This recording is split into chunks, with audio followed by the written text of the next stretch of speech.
Welcome to perfect Photoshop. നമ്മൾ ഇന്ന് discuss ചെയ്യാൻ പോകുന്നത് ടോൺ കർവിനെ കുറിച്ചാണ്. ടോൺ കർവ് ഫോട്ടോഷോപ്പിലെ ഒരു പവർഫുൾ ടൂളാണ്. കാരണം എന്താണെന്ന് വെച്ച് കഴിഞ്ഞാൽ നമുക്ക് ഇതിനകത്ത് എക്സ്പോഷർ അഡ്ജസ്റ്റ് ചെയ്യാനും കളർ അഡ്ജസ്റ്റ് ചെയ്യാനും കൂടാതെ ഷാഡോസ്, മിഡ് ടോൺസ്, ഹൈലൈറ്റ്സ് ഇതെല്ലാം സെപ്പറേറ്റ് ആയിട്ട് അഡ്ജസ്റ്റ് ചെയ്യാനായിട്ട് നമുക്ക് ഇതിനകത്ത് സാധിക്കും. കൂടാതെ ഏതെങ്കിലും ഒരു പ്രത്യേക പോയിന്റിൽ വെച്ചിട്ട് അവിടെ മാത്രം എക്സ്പോഷർ അഡ്ജസ്റ്റ് ചെയ്യാനും കളർ അഡ്ജസ്റ്റ് ചെയ്യാനുമൊക്കെ ഈ കർവിൽ നമുക്ക് സാധിക്കും. നമുക്കതെങ്ങനെ ചെയ്യാമെന്ന് നമുക്ക് നോക്കാം. ഞാനിപ്പോൾ ഒരു ഇമേജ് ഓപ്പൺ ചെയ്തിട്ടുണ്ട്. നമുക്ക് ടോൺ കർവ് അഡ്ജസ്റ്റ്മെന്റ്സ് ഒന്ന് എടുത്ത് നോക്കാം. F7 അടിച്ച് ഞാൻ ലെയർ പാനൽ ഓപ്പൺ ചെയ്ത് ക്രിയേറ്റ് ന്യൂ അഡ്ജസ്റ്റ്മെന്റ് ലെയർ എടുക്കാം. അതിൽ കർവ്സ് അഡ്ജസ്റ്റ്മെന്റ്സ് ഓപ്പൺ ചെയ്യാം. ഇതാണ് ടോൺ കർവ് അഡ്ജസ്റ്റ് ചെയ്യാനുള്ള പാനൽ. നമുക്ക് ഇതിനെ മൂന്നായിട്ട് തിരിക്കാം.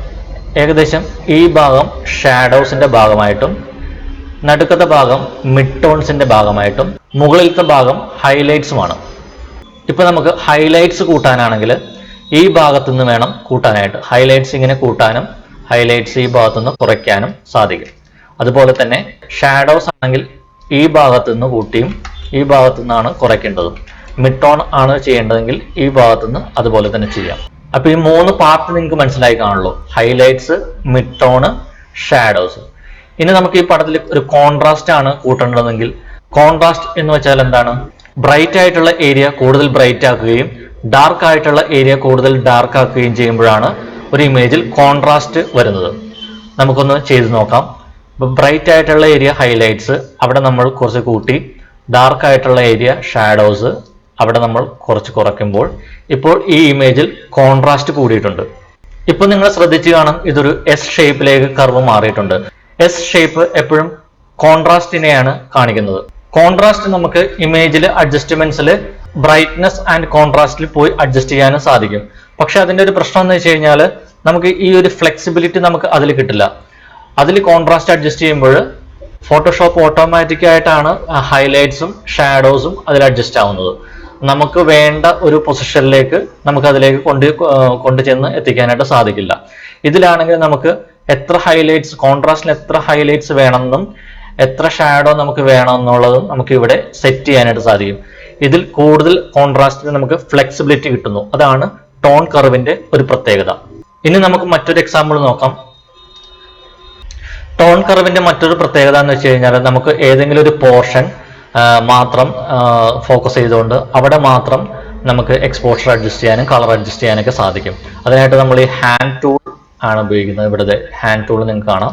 അതിൽ ക്ലിക്ക് ചെയ്തിട്ട് നമുക്കിപ്പോൾ ഈ സ്കൈയുടെ ഭാഗമാണ് കൂടുതൽ ഫോക്കസ് ചെയ്യണമെങ്കിൽ അവിടെ ഒന്ന് ക്ലിക്ക് കൊടുത്താൽ നിങ്ങൾക്ക് ഇവിടെ പോയിന്റ് കാണാൻ പറ്റും.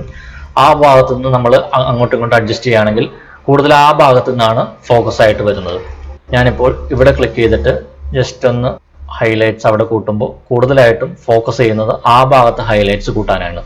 അതുപോലെ തന്നെ നമുക്ക് വേണമെങ്കിൽ ഇപ്പോൾ സ്കിന്നിന്റെ ഭാഗത്തുള്ള ഹൈലൈറ്റ്സും ആണ് നമുക്ക് കൂടുതൽ വേണ്ടതെങ്കിൽ അവിടെ ക്ലിക്ക് ചെയ്തിട്ട്, ഇപ്പോൾ അവിടെ പോയിന്റ് വന്നിട്ടുണ്ട്, അവിടെ ക്ലിക്ക് ചെയ്തിട്ട് നമ്മൾ ഹൈലൈറ്റ്സ് കൂട്ടി കൊടുക്കുമ്പോൾ ആ ഭാഗത്താണ് കൂടുതൽ ഫോക്കസ് ചെയ്ത് ഹൈലൈറ്റ്സ് അവിടെ കൂടുന്നത്. ഇനി ഈ ഫോട്ടോയ്ക്ക് ഒരു ഫെയ്ഡ് എഫക്റ്റ് കൊടുക്കാനാണെങ്കിൽ നമ്മൾ ഈ താഴ്ത്തുന്നുള്ള ഈ സ്ലൈഡർ നമ്മളിങ്ങനെ മേളിലേക്ക് കൊടുത്തു കഴിഞ്ഞാൽ നമുക്കൊരു ഫെയ്ഡ് എഫക്റ്റ് കിട്ടും. നമ്മൾ സിനിമാറ്റിക് ഫെയ്ഡ് എഫക്റ്റ് ഒക്കെ ചെയ്യാനായിട്ട് ഈ താഴത്തെ സ്ലൈഡ് നമ്മളിങ്ങനെ മേളിലേക്ക് ആക്കി കൊടുത്തു കഴിഞ്ഞാൽ നല്ലൊരു ഫെയ്ഡ് എഫക്റ്റിലേക്ക് നമ്മുടെ ഇമേജുകൾ കൊണ്ടുവരാനായിട്ട് സാധിക്കും. ഇനി നമുക്ക് മറ്റൊരു എക്സാമ്പിളിലേക്ക് പോവാം. ഇതിലിപ്പോൾ സിമ്പിളായിട്ട് നമുക്കൊന്ന് കോൺട്രാസ്റ്റ് ഒന്ന് ആഡ് ചെയ്ത് കൊടുക്കാം. ഇപ്പോൾ ഇതിൽ ഇത്തിരി കോൺട്രാസ്റ്റ് ആഡ് ആയിട്ടുണ്ട്. ഇനി നമുക്ക് ഇതിന്റെ കളർ ഒന്ന് അഡ്ജസ്റ്റ് ചെയ്യുന്നത് എങ്ങനെയെന്ന് നോക്കാം. അതിനായിട്ട് ഇവിടെ RGB എന്ന് എഴുതിയേക്കുന്നതിൽ നമുക്കിപ്പോൾ ഇവിടെ റെഡ്, ഗ്രീൻ, ബ്ലൂ അതിൽ ഏത് കളറാണോ നമ്മൾ അഡ്ജസ്റ്റ് ചെയ്യാൻ എടുക്കുന്നത് അത് നമുക്ക് സെലക്ട് ചെയ്യാം. ഇപ്പൊ ബ്ലൂ ആണ് ഞാൻ സെലക്ട് ചെയ്യുന്നത്. ഇപ്പൊ ബ്ലൂവിന്റെ കർവാണ് വന്നിരിക്കുന്നത്. നമുക്ക് ബ്ലൂ ഇതിൽ കൂട്ടാനും ബ്ലൂ കുറയ്ക്കാനും ഇതിനകത്ത് സാധിക്കും.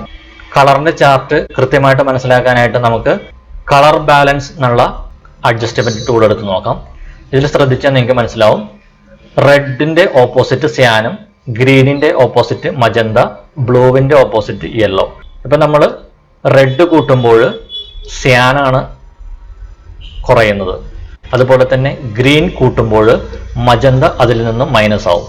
അതുപോലെ തന്നെ ബ്ലൂ കൂട്ടുമ്പോൾ യെല്ലോ നമ്മുടെ ഇമേജിൽ നിന്നും മൈനസ് ആവും. ഇതുപോലെ തന്നെ യെല്ലോ കൂട്ടുമ്പോൾ ബ്ലൂ മൈനസ് ആവുകയും മജന്ത കൂട്ടുമ്പോൾ ഗ്രീൻ മൈനസ് ആവുകയും സിയാൻ കൂട്ടുമ്പോൾ റെഡ് മൈനസ് ആവുകയും ചെയ്യുന്നു. ഇങ്ങനെയാണ് കളർ നമ്മൾ മനസ്സിലാക്കേണ്ടത്. ഇത് നിങ്ങൾക്ക് മനസ്സിലാക്കാൻ വേണ്ടി ഞാൻ ഒന്ന് പറഞ്ഞു തന്നു മാത്രമേ ഉള്ളൂ. നമുക്ക് കർവ് അഡ്ജസ്റ്റ്മെന്റ്സിലേക്ക് പോവാം. ഞാനിപ്പോൾ ബ്ലൂ കുറച്ചു. ബ്ലൂ കുറക്കാൻ നേരത്ത് യെല്ലോ ആണ് കയറുന്നത്. നമുക്കിങ്ങനെ ഇതിനകത്ത് കളർ അഡ്ജസ്റ്റ്മെന്റ് ചെയ്യാനായിട്ട് സാധിക്കും. ഇനി നമുക്ക് ഈ ഭാഗത്ത് മാത്രമാണ് ബ്ലൂ കൂട്ടിയാൽ മതി എന്നുണ്ടെങ്കിൽ നമ്മുടെ ഹാൻഡ് ടൂൾ വീണ്ടും സെലക്ട് ചെയ്യുന്നു. എവിടെയാണോ നമുക്ക് ബ്ലൂ കൂട്ടേണ്ടത് ആ ഭാഗത്ത് നമ്മൾ പോയിന്റർ ക്ലിക്ക് ചെയ്യുന്നു. അവിടെ നമ്മൾ ബ്ലൂ കൂട്ടി കൊടുക്കുന്നു. നമുക്ക് ഈ ഭാഗത്ത് ബ്ലൂ വേണ്ടാന്നുണ്ടെങ്കിൽ ഈ ഭാഗത്ത് ബ്ലൂവിൽ ക്ലിക്ക് ചെയ്തിട്ട് നമ്മൾ ആ ഭാഗം താഴത്തേക്ക് കുറച്ച് കഴിഞ്ഞാൽ ആ ഭാഗത്ത് ബ്ലൂ മൈനസ് ആവുകയും നമുക്ക് വേണ്ട ഭാഗത്ത് മാത്രം ബ്ലൂ കിട്ടുകയും ചെയ്യുന്നു. അങ്ങനെ നമുക്ക് കളർ വളരെ ഫ്ലെക്സിബിൾ ആയിട്ട് ഇവിടെ അഡ്ജസ്റ്റ് ചെയ്യാനായിട്ട് സാധിക്കുന്നു. നമുക്ക് ഇതിലൊന്ന് നോക്കാം. ഞാനിപ്പോൾ ബ്ലൂ സെലക്ട് ചെയ്യാണ്. നമുക്ക് ഈ സ്കൈയുടെ ഭാഗത്ത് ഇത്തിരി ബ്ലൂ ഒന്ന് കൂട്ടി കൊടുക്കാം. അതിനായിട്ട് ഞാനിപ്പോൾ ഇവിടെ ക്ലിക്ക് ചെയ്തു. ആ പോയിന്റ് ക്ലിക്ക് ചെയ്ത ഭാഗത്ത് നിന്ന് നമ്മളത് ബ്ലൂ കൂട്ടി കൊടുക്കുന്നു. അതിനുശേഷം നമ്മുടെ സ്കിന്നിൽ അത് അഫക്റ്റ് ചെയ്തിട്ടുണ്ട്. അപ്പോൾ നമ്മളുടെ സ്കിന്നിന്റെ ഭാഗത്ത് ക്ലിക്ക് ചെയ്തിട്ട് അവിടെ നമ്മൾ കുറച്ചു കൊടുക്കുന്നു. കണ്ടോ, ഇപ്പോൾ ഈ ഒരു ഭാഗം ബ്ലൂ കട്ടാവുകയും സ്കൈയുടെ ഭാഗത്ത് നമുക്ക് ബ്ലൂ കിട്ടുകയും ചെയ്തു. അങ്ങനെ നമുക്ക് വളരെ ഫ്ലെക്സിബിൾ ആയിട്ട് കളർ അഡ്ജസ്റ്റ് ചെയ്യാനായിട്ട് പെട്ടെന്ന് തന്നെ സാധിക്കുന്നു. രണ്ട് ക്ലിക്കിൽ തന്നെ നമുക്ക് വളരെ ഫ്ലെക്സിബിൾ ആയിട്ട് നമുക്ക് എവിടേക്ക് കളർ വേണ്ടതെന്ന് വെച്ച് കഴിഞ്ഞാൽ കൊടുക്കാനായിട്ട് സാധിക്കുന്നു. ഇനി നമുക്ക് ഈ ഇമേജിൽ നോക്കാം. ഞാനിപ്പോൾ ഗ്രീൻ സെലക്ട് ചെയ്യാണ്. ഞാനിപ്പോൾ ഗ്രീൻ ഇതിനകത്തുനിന്ന് മാക്സിമം കട്ട് ചെയ്തു. ഇതിപ്പോൾ ഈ ഇമേജിന്റെ കളറൊന്നും നോക്കണ്ട, നിങ്ങൾക്ക് ടോൺ കർവിന്റെ കളർ ബാലൻസ് വരുന്നത് എങ്ങനെയാണെന്ന് മനസ്സിലാക്കാൻ വേണ്ടി ഞാൻ കാണിച്ചു തരുന്നെന്ന് മാത്രമേ ഉള്ളൂ. ഇങ്ങനെയല്ല പടം കറക്റ്റ് ചെയ്യുന്നത്. ഓക്കെ, ഇതിനകത്തുനിന്ന് ഞാനിപ്പോൾ ഗ്രീൻ ഫുള്ള് കട്ട് ചെയ്തു, മജന്ത ഫുള്ള് കയറി. എനിക്ക് ഏതെങ്കിലും പ്രത്യേക ഭാഗത്തെ മാത്രം ഗ്രീൻ വേണമെന്നുണ്ടെങ്കിൽ നമ്മൾ വീണ്ടും ഹാൻഡ് ടൂൾ എടുക്കുന്നു. എനിക്ക് ഈ ഏരിയയിൽ മാത്രം ഗ്രീൻ വേണമെന്നുണ്ടെങ്കിൽ നമ്മൾ അവിടെ പോയിന്റ് ക്ലിക്ക് ചെയ്തിട്ട് നമ്മൾ ജസ്റ്റ് അവിടെ നിന്ന് ജസ്റ്റ് ഒന്ന് വലിച്ച് മേളിലേക്ക് കൊണ്ടുവന്നു കഴിഞ്ഞാൽ ആ ഭാഗത്തെ ഗ്രീൻ മാത്രം നമുക്ക് തിരിച്ചു കിട്ടുകയും ബാക്കി ഭാഗം മജന്തയായിട്ട് തന്നെ കിടക്കുകയും, അങ്ങനെ നമുക്ക് ഏതെങ്കിലും ഒരു പെർട്ടിക്കുലർ ഭാഗത്തെ മാത്രം നമുക്ക് കളർ അഡ്ജസ്റ്റ് ചെയ്യാനായിട്ട് ഇതിൽ നിന്നും സാധിക്കുന്നു. ഇപ്പൊ ഏകദേശം നിങ്ങൾക്ക് കർവ് ഉപയോഗിക്കേണ്ട രീതി എങ്ങനെയാണെന്ന് മനസ്സിലായി കാണും. അപ്പൊ നിങ്ങൾ എല്ലാവരും ഉപയോഗിച്ച് നോക്കുക. ഈ വീഡിയോ ഇഷ്ടമായെങ്കിൽ എന്റെ ചാനൽ ഒന്ന് സബ്സ്ക്രൈബ് ചെയ്യുക, കൂടാതെ ബെല്ലൈക്കണം കൂടി ആക്റ്റീവ് ചെയ്തിടുക. അപ്പം മറ്റൊരു വീഡിയോ ആയിട്ട് വരുന്നവരെ ഗുഡ് ബൈ.